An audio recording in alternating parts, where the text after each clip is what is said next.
2014 August 9 ഇംഗ്ലണ്ടിലെ മാഞ്ചസ്റ്ററിലെ old ട്രഫോർഡിൽ ഇംഗ്ലണ്ടും ഇന്ത്യയും തമ്മിലുള്ള 4ാം ടെസ്റ്റ് മത്സരത്തിന്റെ 3ാം ദിനം.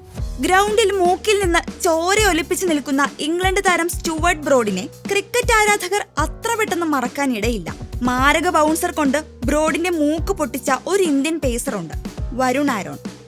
പിന്നീട് പല രാത്രികളിലും പേടി സ്വപ്നങ്ങളിൽ ആ ഫാസ്റ്റ് ബൗളറുടെ ബൗൺസർ തന്റെ മുന്നിൽ അവതരിക്കാറുണ്ടെന്ന് ബ്രോഡ് തന്നെ തുറന്നു പറഞ്ഞിട്ടുണ്ട്. വേഗതയുടെ സകല അതിരുകളും ലംഘിച്ച ഇന്ത്യൻ സ്പീഡ്സ്റ്റർ വരുൺ ആരോൺ ഇന്ന് സജീവ ക്രിക്കറ്റിൽ നിന്ന് വിരമിക്കൽ പ്രഖ്യാപിച്ചിരിക്കുകയാണ്. സോഷ്യൽ മീഡിയ പോസ്റ്റിലൂടെയായിരുന്നു 35 വയസ്സുകാരനായ വരുൺ ആരോൺ ക്രിക്കറ്റ് മതിയാക്കുകയാണെന്ന് പ്രഖ്യാപിച്ചത്.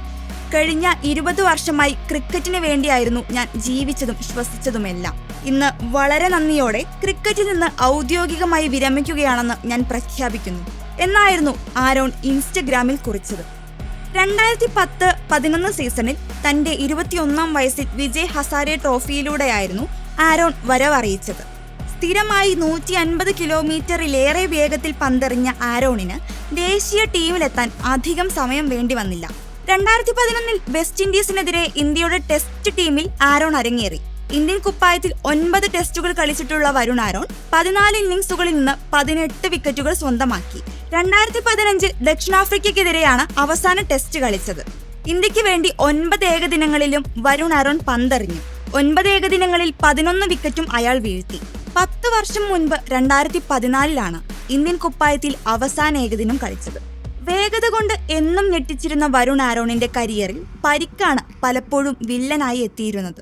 88 ലിസ്റ്റ് എ മത്സരങ്ങളിൽ 141 വിക്കറ്റും 95 T20 മത്സരങ്ങളിൽ 93 വിക്കറ്റും ആരോൺ നേടിയിട്ടുണ്ട്. IPL-ൽ 9 സീസണുകളിലായി ഡൽഹി, പഞ്ചാബ്, രാജസ്ഥാൻ, കൊൽക്കത്ത, ബംഗളൂരു, ഗുജറാത്ത് ടീമുകൾക്കായി കളിച്ച ആരോൺ 52 മത്സരങ്ങളിൽ 44 വിക്കറ്റും സ്വന്തമാക്കി.